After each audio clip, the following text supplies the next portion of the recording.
Hello! Today we're going to take a look at simplifying expressions with decimals, two levels of grouping. So yesterday we looked at one level of grouping. Today we are going to continue, of course, looking at expressions.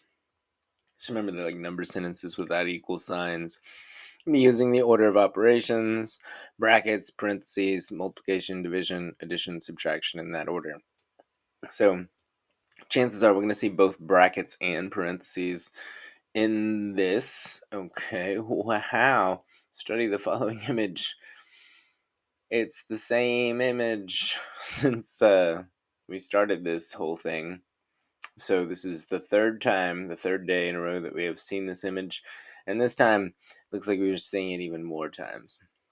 All right, so that's fine and everything, but let's see what we're really talking about here. Okay, so yesterday we talked about how you could take this expression that we used on the first day. So when we had one group, we just said it was 4 2/10 times 3 plus 2 1/10, because there are three groups of 4 2/10 plus one group of 2 1/10. They gave us a expression that is also the same thing, just in a different order.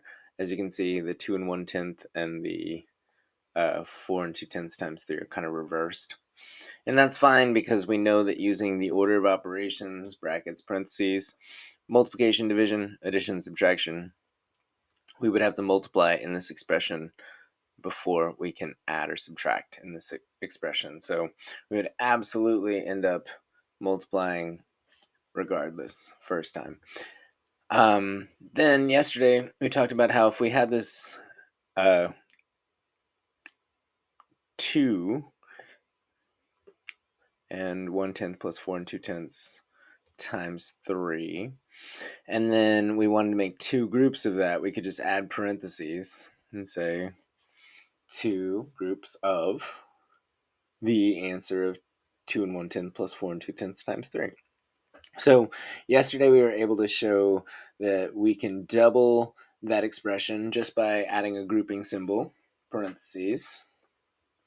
And then after we added a grouping symbol of parentheses, we just put a 2 on the outside, which we know now means multiplication.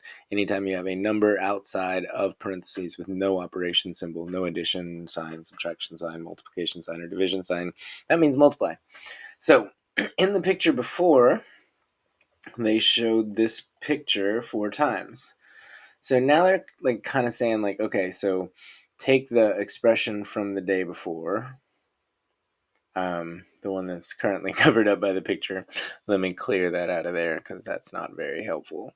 And just for the sake of color scheme, I'm going to write in green. Haha. All right, so I need more room to write. I don't have very much room to write, so I'm just going to have to write small. Can I make this a name? Nope, that didn't help. Okay, so here we go. I am taking the expression that we started off with, 2 and 1/10 plus 4 and 2/10 times 3. And then yesterday we put a set of parentheses around it and then a 2 on the outside to say 2 of that group. Now, if we wanted to say 2 more of that group without having to erase anything, we could actually show this by adding the same idea as before.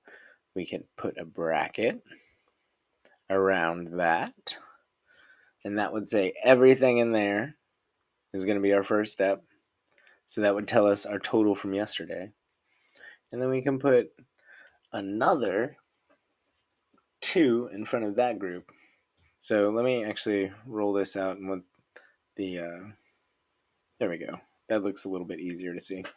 So same thing that I just drew right there. But what this is saying is on the inside is what we got on the first day, one group. And then once we put parentheses around that and put a 2 on the outside, now we have two groups. And then if we put parentheses on the outside of that, or brackets on the outside of that, and the number 2 on the outside of that, that's two groups of the two groups. So we have four groups.